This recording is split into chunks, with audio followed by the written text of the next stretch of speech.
jamah bibir hamba-Mu Tuhan, supaya apa yang disampaikan boleh kami mengerti. Kami buka hati dan pikiran kami hanya tertuju kepada firman-Mu Tuhan. Ungkapkanlah kebenaran firman-Mu bagi kami Tuhan, supaya kami hidup dan berjalan di dalam firman-Mu. Terima kasih Bapa, karena itu kami sambut firman-Mu di dalam nama Yesus. Haleluya, amin. Silakan duduk Bapak Ibu Saudara sekalian. Puji Tuhan, hari ini kita dapat berkumpul kembali di dalam memperingati kematian Yesus Kristus yang hari Minggu kita akan rayakan kebangkitannya. Kawan-kawan di luar sana mengatakan wafatnya Isa Al-Masih, ya. Jadi kalau ditanya sama kawan-kawan kita, hari Jumat kamu melakukan apa? Bilang sama dia, kita ini memperingati wafatnya siapa sudah? Isa Al-Masih, ya. Kawan-kawan muslim kita itu lebih suka mendengar Isa Al-Masih daripada Yesus, saudara. Ya, kalau kita ngomong Yesus, wah, ya udah langsung pasang kuda-kuda, saudara. Tapi kalau kita bilang saya ini pengikut Isa Al-Masih, ya, nah, itu akan rasanya teman, saudara, ya, karena di kitab mereka pun disebutkan, ya, Isa Al-Masih. Nah, saudara-saudara, ada pepatah yang bilang begini, gajah mati meninggalkan gading, harimau mati meninggalkan belang, yaitu kulitnya, manusia mati meninggalkan nama, baik nama baik maupun nama buruk, saudara. Dalam kenyataan banyak nama buruk daripada nama baik. Yesus mati meninggalkan keselamatan kekal. Ini luar biasa, saudara, ya. Dunia ini meninggalkan sesuatu yang ditinggalkan. Ada gading, ada kulit, tetapi itu semuanya fana, saudara. Semuanya satu kali akan sirna, satu kali akan lenyap. Tetapi Yesus mati meninggalkan keselamatan yang kekal. Sifatnya tidak sementara, sifatnya seumur hidup di dalam kekekalan. Nah, saudara-saudara, kalau kita lihat dan kita belajar bahwa semasa hidupnya di dalam dunia ini, pelayanannya 3,5 tahun di dalam dunia ini, maka sebetulnya Yesus itu membuat karya-karya yang ajaib, ya, karya-karya yang menakjubkan. Ada orang-orang yang sakit disembuhkan, banyak orang sakit mengalami kesembuhan, ya. Ada orang yang lumpuh berjalan, orang yang ditaruh di tepi kolam Bethesda, nggak bisa ngapa-ngapain. Tetapi ketika Yesus datang, maka dia mampu berjalan, karena Yesus yang menolong, menyembuhkan. Yesus membuat karya yang ajaib bagi hidupnya, yang buta melihat, yang tuli mendengar. Semuanya karena karya Yesus yang luar biasa. Yang bisu berbicara, yang kusta pun menjadi tahir ketika mereka datang kepada Tuhan dan Tuhan membuat karya yang ajaib bagi mereka. Yesus pun memberi makan 5.000 orang dari 5 roti dan 2 ikan. Wah, luar biasa, saudara, ya. Tidak ada seorang magician pun di dunia ini yang sanggup melakukannya. Hanya Yesus. Dia mampu juga berjalan di atas air. Bahkan dia meneduhkan badai yang menghantam murid-muridnya itu. Ketika Yesus datang di Gadara, maka orang gila pun menjadi waras, menjadi sadar kembali. Ya, ajaib karya Tuhan itu. Bahkan dia pun membangkitkan orang-orang mati. Tetapi saudara, kalau kita lihat dari karya-karya Yesus ini, maka ada satu hal yang paling menakjubkan. Karya yang besar, karya yang luar biasa, yang kita bisa sebutkan maha karya, saudara. Dan karya itu, karya yang paling utama adalah kematiannya di atas kayu salib. itulah karya terbesar, itulah mahakarya. Ya, ada banyak pelukis di dunia ini maupun di Indonesia ini mencipta masterpiece, mahakarya. Leonardo da Vinci dengan lukisannya Mona Lisa, ya, pelukis Raden Saleh, mereka meninggalkan masterpiece, karya. Tetapi satu kali karya itu bisa hilang lenyap, saudara. Karya itu bisa dilupakan orang, karya itu tidak ada bekasnya lagi. Tetapi karya Yesus akan tetap untuk selama-lamanya. Saudara-saudara, memang dapat dibilang aneh ya. Karya Yesus yang lain itu karya yang menyenangkan. Ya, baik buat orang yang mengalaminya, orang yang sakit disembuhkan, wah dia happy sudah. Ya, orang yang kusta disembuhkan, dia senang, dia gembira.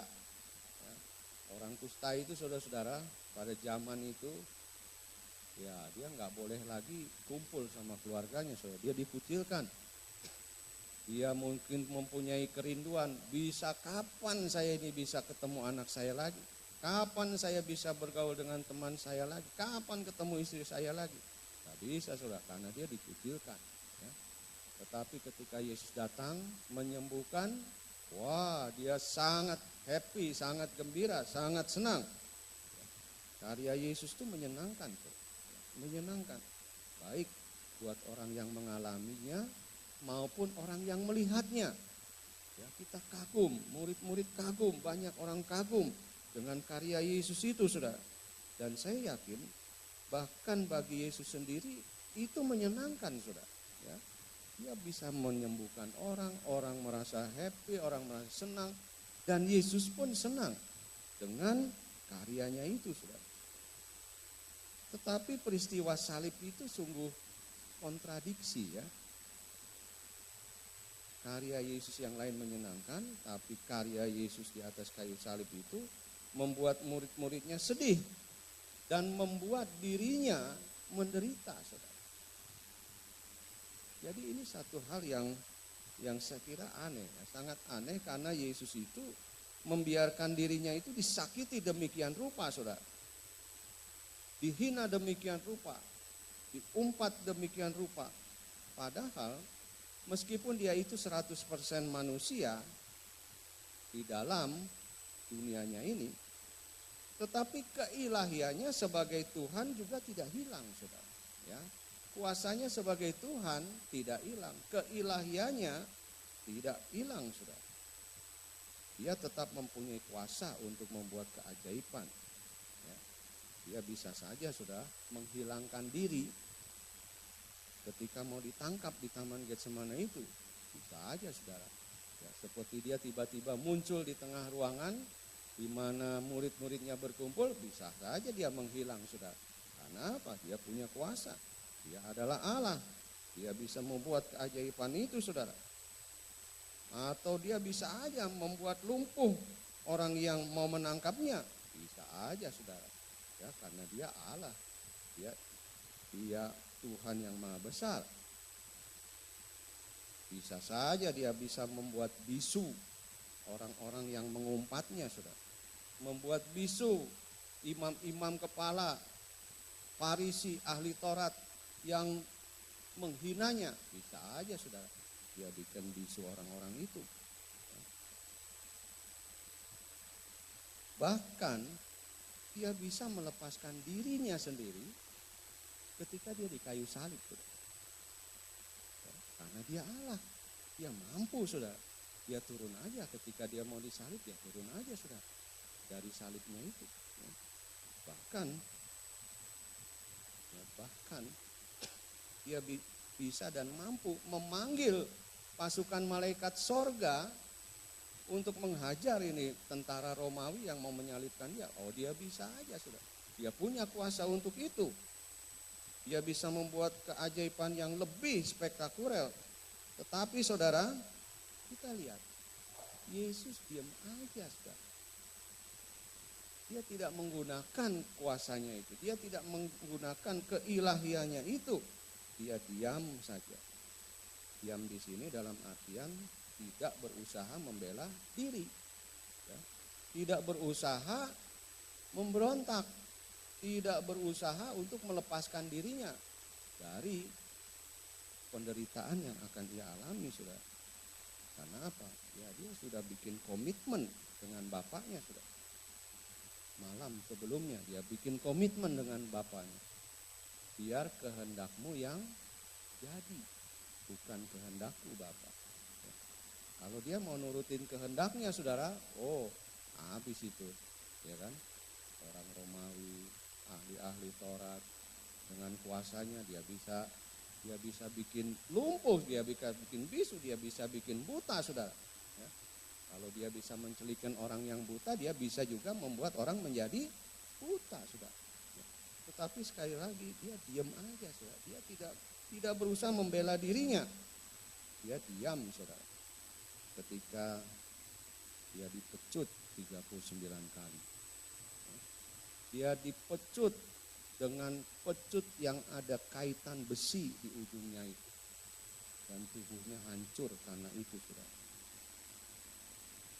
Dia diam ketika diludahi. Dia diam ketika ditinju. Dia diam ketika dikenakan mahkota duri di atas kepalanya. Dia diam dan tidak mengeluh ketika dia harus memikul kayu salib yang besar dan berat itu. Dia diam, tidak berontak ketika paku menusuk dagingnya di tangan dan di kakinya. Dia diam, saudara. Dia diam bahkan sampai matinya. Mengapa dia diam? Mengapa dia mau melakukannya itu untuk kita, saudara? Padahal sekali lagi dia punya kemampuan, dia punya kuasa untuk membela diri. Dia punya kuasa untuk membuat orang yang mau menangkapnya itu menjadi buta, menjadi lumpuh dan sebagainya. Tetapi dia diam saja. Dan dia mau melakukan semuanya itu pertama, saudara, karena dia tahu manusia telah jatuh ke dalam dosa. Dan upah dosa adalah maut. Roma 3 ayatnya yang ke-23 mengatakan, ya, Roma 3 ayat 23, karena semua orang telah berbuat dosa dan telah kehilangan kemuliaan Allah. Semua orang telah berbuat dosa, saudara. Nggak ada yang tidak berbuat dosa. Ada di sini yang tidak berbuat dosa, saudara? Nggak ada ya. Semua berbuat dosa, saudara. Di hadapan Tuhan kita ngomong ya, wah dosa kecil, dosa besar. Ya di hadapan Tuhan dosa kecil, dosa besar tetap dosa, saudara. Ya kan? Nggak ada satupun yang tidak berbuat dosa. Lagi mikir yang jahat aja udah berbuat dosa. Dan kalau mau jujur, coba kita timbang ya. Mana lebih banyak, saudara, perbuatan dosa kita atau perbuatan baik kita, saudara? Ya, kalau mau jujur kita harus bilang perbuatan dosa kita itu mungkin berkarung-karung, saudara. Ya. Dan perbuatan baik kita mungkin cuma sekantong, kantong kresek itu, saudara. Dibandingkan dengan berkarung-karung dosa kita itu. Dan sudah pasti, saudara-saudara, upah dosa adalah maut. Roma 6 ayat 23. Sebab upah dosa ialah maut. Tetapi karunia Allah ialah hidup yang kekal dalam Kristus Yesus Tuhan kita. Ya, dosa kita itu membuat kita masuk di dalam maut. Dan sudah pasti tidak ada yang selamat, saudara. Nggak ada yang selamat. Ya. Bahkan agama-agama di dunia ini juga menyatakan susahnya masuk surga, saudara. Gitu kan. Ya. Sampai ada ajaran mau masuk surga aja mesti ikut atau lewat jembatan dari rambut yang dibelah 7 itu. Ya. Berarti harus betapa ringannya kita itu. Gak boleh ada satu dosa pun yang menggandoli kita sehingga kita itu jadi berat. Ya kan? Ya, kalau sedikit aja berat, liwat situ kan putus dah.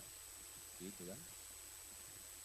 Ada yang lain mengatakan harus berbuat banyak amal, ya, kebaikan, supaya amal kita itu mengalahkan, menutupi dosa kita. Ya tidak ada yang sanggup, saudara. Ya, ya kalau saudara ini bisa berdosa ya, setiap kali dosa ada hukumannya. Seperti juga kalau kita masuk di jalur busway, saudara, berapa duit? Gope 500.000 kan, ya. Nah ini saudara dibikin peraturan begitu. Dosa sekali bikin dosa 1 juta ya, bohong 1 juta, nipu 1 juta. Tiap hari berapa bikin dosa sudah? Bangkrut kita lama-lama kan, ya. Nggak punya uang kita itu untuk membayar. Kalau kita disuruh bayar 1 juta aja setiap kali kita bikin dosa, nggak ada sudah. Jadi sudah pasti ketika kita menjadi orang berdosa, upah dosa ialah maut. Dan ini adalah masalah terbesar manusia, saudara. Ya, masalah terbesar manusia, maut. Ya, kalau ini ada garis kehidupan, saudara ya, panjang nih garis kehidupan. Kehidupan di dunia kita itu kan cuma sepotong sedikit segini, saudara. Ya, hanya sebentar aja. Di hadapan Tuhan itu sebentar aja. Mungkin kita ya seperti ikutin firman Tuhan lah. Kalau umur kita 70 gitu kan. Kalau kuat 80. Tapi tetap sedikit di hadapan Tuhan itu. Dibandingkan dengan kekekalan. Nah, lalu kalau kita itu upah dosa adalah maut. Ini mautnya ini bukan yang sedikit ini, tetapi yang kekal itu. Kita mengalami, saudara. Ya. Bahkan kalau kita punya seluruh harta dunia ini, kita juga nggak akan mampu menebus, membayar dosa kita, saudara. Matius 16 ayat 26 itu bilang apa, saudara? Dia bilang, andai kata, ya, Matius 16 ayatnya yang ke-26, apa gunanya seorang memperoleh seluruh dunia tetapi kehilangan nyawanya? Dan apakah yang dapat diberikannya sebagai ganti nyawanya? Tidak ada, saudara. Ya, sudah memiliki seluruh dunia ini, semua real estate di dalam dunia ini milik saudara, semua emas di dalam dunia ini milik saudara, tidak juga bisa membayar, menebus dosa kita itu, saudara. Jadi ini yang pertama ya, kenapa Yesus mau melakukannya? Karena dia tahu, saudara, kita ini nggak akan sanggup lepas dari dosa. Kita nggak akan sanggup lepas dari hukuman maut itu. Yang kedua, saudara, dia mau melakukannya karena dia tahu tidak ada seorang pun atau makhluk apapun yang dapat menyelamatkan manusia di bawah kolong langit ini selain nama Yesus. Amin. Ya. Kisah 4 ayat 12. Kisah Rasul 4 ya, ayat 12. Kisah Rasul 4 ayat 12 mengatakan, dan keselamatan tidak ada di dalam siapapun juga selain di dalam Dia. Siapa Dia itu, saudara? Yesus. Sebab di bawah kolong langit ini tidak ada nama lain yang diberikan kepada manusia yang olehnya kita dapat diselamatkan. Jadi enggak ada, saudara, makhluk apapun, mbah siapa, enggak ada yang bisa menyelamatkan, saudara. Ya. Malaikat pun enggak ada, saudara. Ya. Karena apa? Karena ada orang-orang yang katanya menyembah malaikat, saudara. Ya. Tapi menyembah malaikat juga nggak bisa menyelamatkan kita daripada dosa itu. Dan Yesus tahu bahwa hanya dirinya yang bisa melepaskan kita dari kutuk dosa itu. Hanya dirinya yang bisa menyelamatkan kita di bawah kolong langit ini. Hanya dirinya. Dan Yesus tahu betul itu. Karena itu Yesus diam ketika dia dipaku, ketika dia disalib, ketika dia diludahi, ya.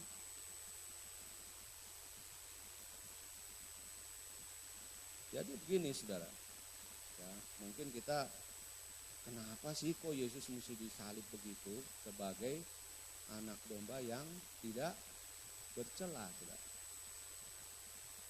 Jadi saudara, itu bangsa Israel itu punya peraturan, ya, punya peraturan. Kalau dia berdosa, dia bisa tebus. Tebusnya gimana? Dia ambil itu dia ambil domba yang tidak bercela, yang tidak ada nodanya, tidak ada cacatnya, nggak boleh kakinya patah, ya, nggak boleh matanya itu katarak, saudara. Ya, kambing, domba ada katarak juga kan, gitu ya. Ya, nggak boleh ada titik, ini kulitnya ini nggak boleh ada kurap, nggak boleh, saudara. Ya, harus bersih, betul, harus bersih. Ya. Setiap kali berdosa, ambil domba seperti itu lalu korbankan. Lah kalau tiap hari berdosa, gimana saudara? Berapa domba yang mesti dikorbankan itu? Berapa uang yang mesti dikeluarkan untuk menebus dosa? Tidak ada yang sanggup, saudara. Ya. Nah karena itu Yesus menjadi pengganti domba itu. Karena itu dia dikatakan anak domba Allah. Dia tidak bercacat celah, saudara. Ya. Jadi jangan bingung. Kenapa kok mesti Tuhan Yesus itu disalibkan, menggantikan domba Paskah itu, saudara. Ya, karena itu aturan. Jadi ini hal yang kedua. Kenapa Yesus mau melakukannya? Karena tidak ada nama lain di bawah kolong langit ini yang dapat menyelamatkan. Tidak ada domba, anak domba, binatang itu pun tidak bisa menyelamatkannya. Hanya anak domba Allah yang dapat menebus kita. Yang ketiga, saudara-saudara, karena dia, Yesus, mengasihi Anda. Ya, itu alasannya. Kenapa diam aja sih ya, saudara? Waktu dipaku, ketika ditangkap, diludahi, ditinju, ditampar, dia diam saja karena dia mengasihi Anda. Dan saya kira tidak ada kasih yang lebih besar di alam semesta ini selain kasih Yesus kepada kita. Amin. Ya. Dan anehnya saudara, ini juga luar biasa. Ya, kalau kita itu mengasihi orang yang baik sama kita, wajar ya. Wajar, saudara. Ya, dia baik sama kita, dia suka ngirimin pepes oncom, buat saudara. Kita senang sama dia, kita baik, saudara. Ya. Tetapi kalau orang itu jahat sama kita, apa kita bisa mengasihi? Oh, belum tentu, saudara. Susah benar, ya. Boro-boro mengasihi, saudara. Ya. Tapi Yesus itu luar biasa, saudara. Ya, di dalam Roma 5, ya, Roma 5 ayatnya yang ke-6 dikatakan, karena waktu kita masih lemah, Kristus telah mati untuk kita, orang-orang yang durhaka, pada waktu yang ditentukan oleh Allah. Ya. Sebab tidak mudah seorang mau mati untuk orang yang benar, tetapi mungkin untuk orang yang baik ada orang yang berani mati. Akan tetapi Allah menunjukkan kasih-Nya kepada kita oleh karena Kristus telah mati untuk kita ketika kita masih saudara? Berdosa, saudara. Ya. Aneh ya. Kita masih berdosa kok dia mau mati buat kita gitu ya. Dia mengasihi kita. Kita belum bikin apa-apa buat Tuhan, kita belum memberikan sesuatu yang berharga buat Tuhan, kita belum membalas kebaikan Tuhan, kita masih berdosa, dia udah mau mati buat kita. Dan saya kira saudara-saudara, hal ini adalah yang dikatakan karya terbesar ya, yang Yesus lakukan bagi kita, bagi manusia, yaitu mengorbankan dirinya untuk keselamatan manusia. Ya, ini masterpiece, ini mahakarya Tuhan, saudara. Ya. Tetapi di tengah-tengah kita tahu dan ngerti beda ya, gitu kan. tahu ya ini Jumat Agung, Tuhan menurut sejarahnya begitu, Tuhan mati di kayu salib. Tapi ngerti nggak? Beda ya. Ya belum tentu juga kita ngerti saudara. Karena itu ya kalau orang Kristen yang tidak mau bertumbuh ya dia nggak ngerti-ngerti. Tapi kalau dia mau bertumbuh, dia ada hidup di dalam firman, dia mau belajar, dia ngerti saudara. Ya. Tapi sayangnya kan begitu, banyak orang Kristen tuh nggak mau bertumbuh, tidak mau belajar. Ya. Bahkan dikatakan manusia itu memang dablek gitu kan. Kalau orang Jawa bilang dablek, apa dablek itu? Dia tidak atau kurang meresponi mahakarya Allah itu dengan sepantasnya. Ya toh? Ini yang masalahnya sudah ya. Kalau ada orang yang ya saudara ini hutang, saudara hutangnya itu udah nggak kebayar, mau jual rumah juga nggak kebayar saudara. Tahu-tahu ada orang yang bilang udah tenang aja, saya beresin hutangmu. Ya. Apa respon saudara sama dia? Oh datang ban-ban kamsya gitu kan ya, banyak ucapan terima kasih ya. Bahkan kalau perlu-perlu, udah saya ini mengabdi aja sama Anda. Ya, saya ini kerjalah sama Anda, nggak usah dibayar juga nggak apa-apa. Karena dia udah beresin utang saya yang tidak bisa dibayar. Gitu kan. Ya, tetapi ini kan tadi saya katakan banyak orang Kristen itu lupa. Ya. Kurang meresponi mahakarya Allah itu dengan sepantasnya. Ya, dia tidak berterima kasih secara pantas untuk keselamatannya itu.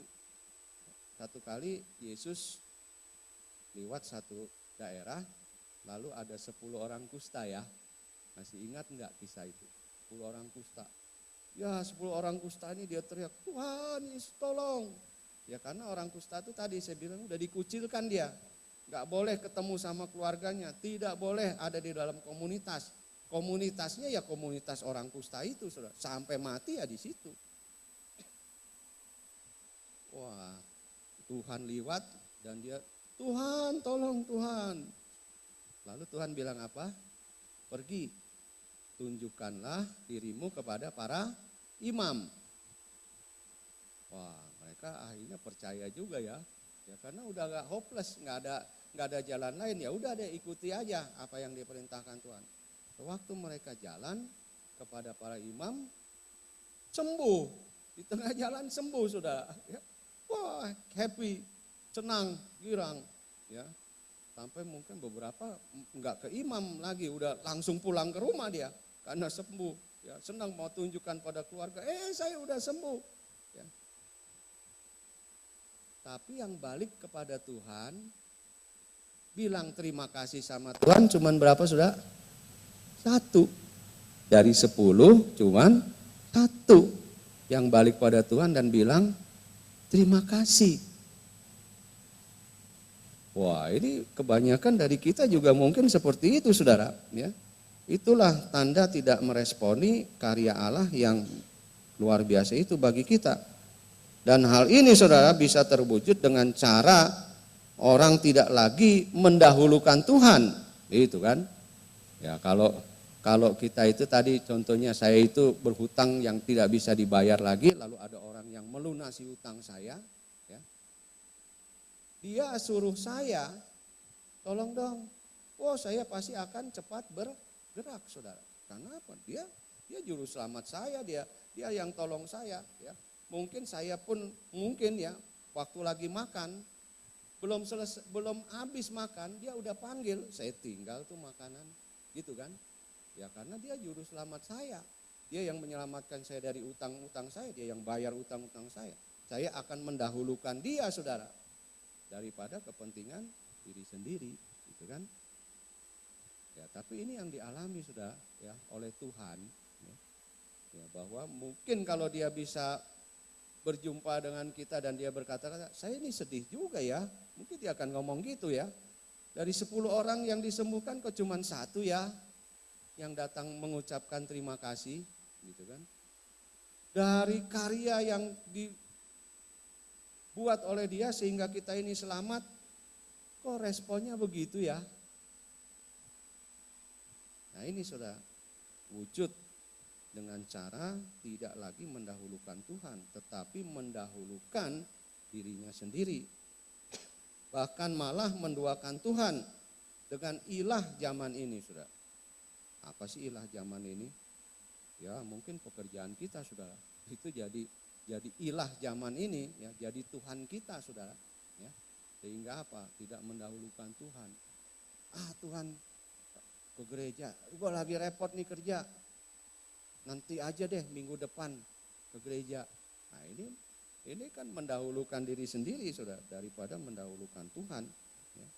Ilah zaman ini ada pekerjaan, mungkin ada status, ya kan? Status kita, ada kekayaan, ya, ada teknologi. Wah ini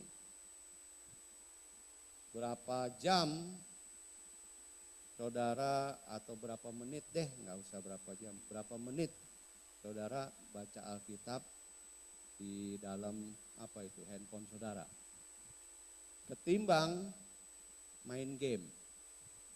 Nah itu, atau baca Facebook, baca Twitter, sibuk masukin Instagram ya. Itu kan bisa berjam-jam tuh.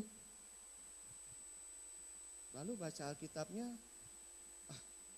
repot. Nah ini mendahulukan diri sendiri, sudah, bukan mendahulukan Tuhan. Ya. Ini yang tadi saya bilang itu, mohon maaf kalau saya pakai kata dablek itu. Ya, orang Kristen yang dablek itu. Nggak tahu berterima kasih. Ya. Teknologi tadi ya, HP itu kan, HP. Ya. Lagi kebaktian, angkat saudara. Ya. Nah ini mendahulukan Tuhan atau mendahulukan HP ini, gitu kan? Ya, jadi mohon maaf ya, yang HP-nya masih on, lain kali di silent, malah bukan di silent, saudara. Kalau lagi ke gereja itu di apa? Off, matikan, saudara. Nah, itu tandanya Anda mendahulukan Tuhan, gitu kan? Atau mendahulukan pribadi. Wah, ada penting nih, ada penting nih. Lebih penting berita itu apa? Berita firman Tuhan, saudara. Kan? Nah, kelihatan kan? Mendahulukan siapa, saudara? Ya, ilah zaman ini juga diri sendiri ini loh, ilah zaman ini. Ya, dirimu sendiri itu kan ilah zaman ini, gitu kan? Kalau kelamaan nih, ya, di kebaktiannya kelamaan udah gelisah, saudara, gitu kan? Udah duduknya udah nggak beres, saudara. Oh, kan? Wah kelamaan nih. Padahal, ya kan? Pergi ke spa itu bisa berapa jam, saudara, di situ? Ya kan? Ke salon berapa jam, saudara, di situ? Pedikur, manikur, kurkur.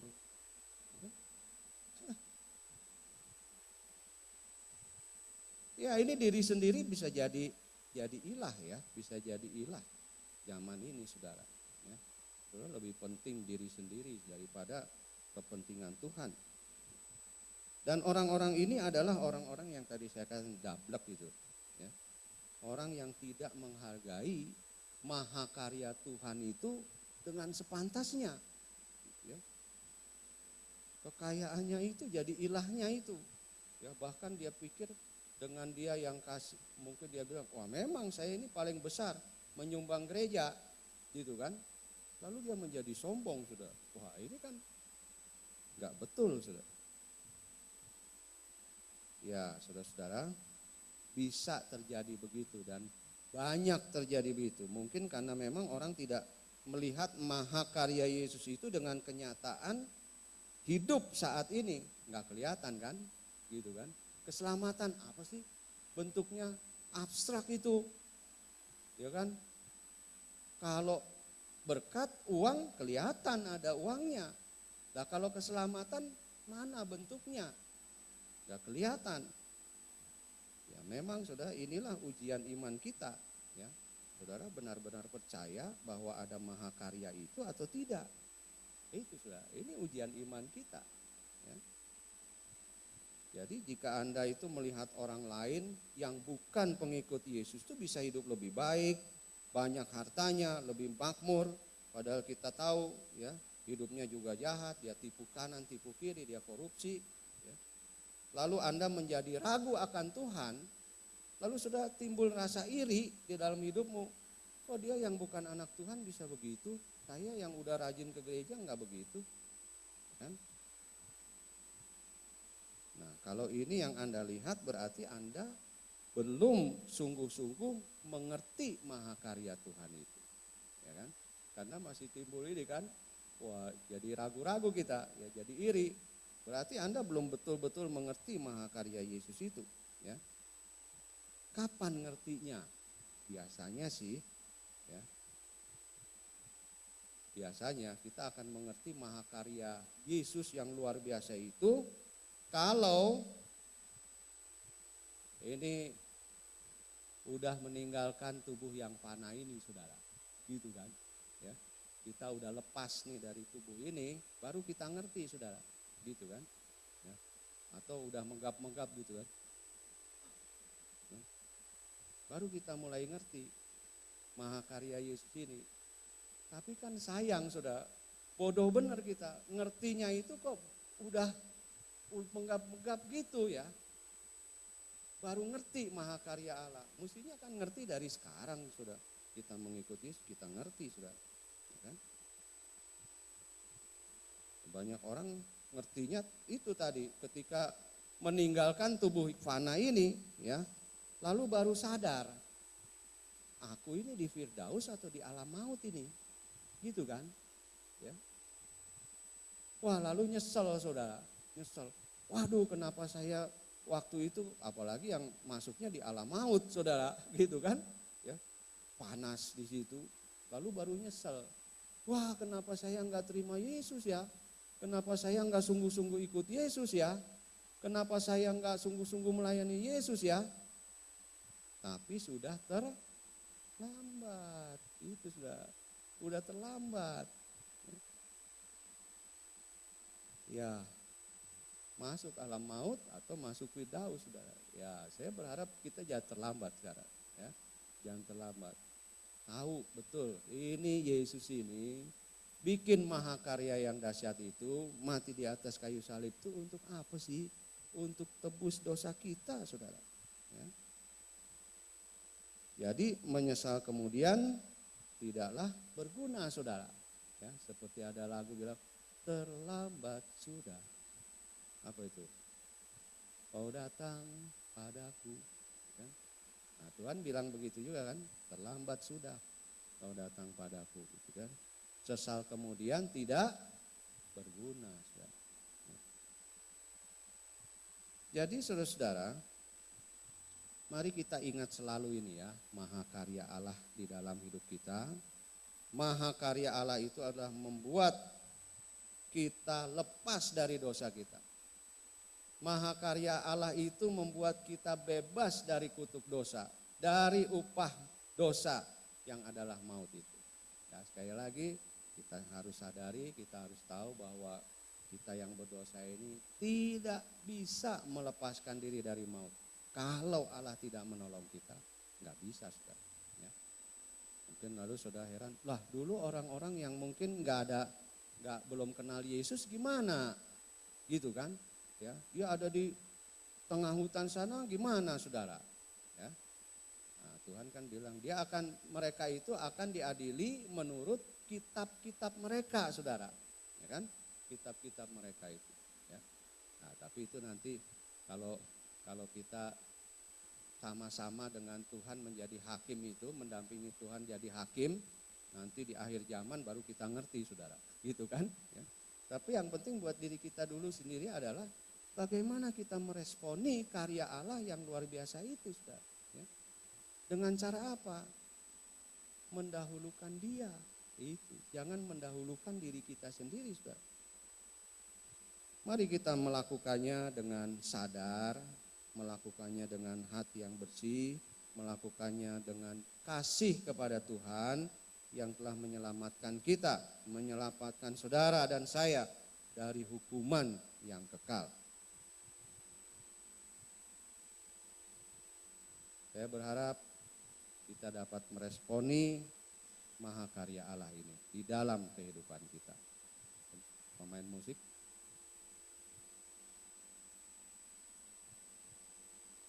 Dan biarlah saudara-saudara, jangan seperti dulu lagi. Hidup kita ini jangan seperti dulu lagi ya. Mari kita meresponi dengan baik. Mengucap syukur untuk mahakarya Allah yang dahsyat itu. Mengucap syukur untuk pengorbanan Yesus bagi kita.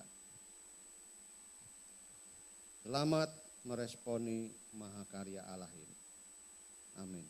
Mari kita bangkit berdiri, Bapak Ibu sekalian.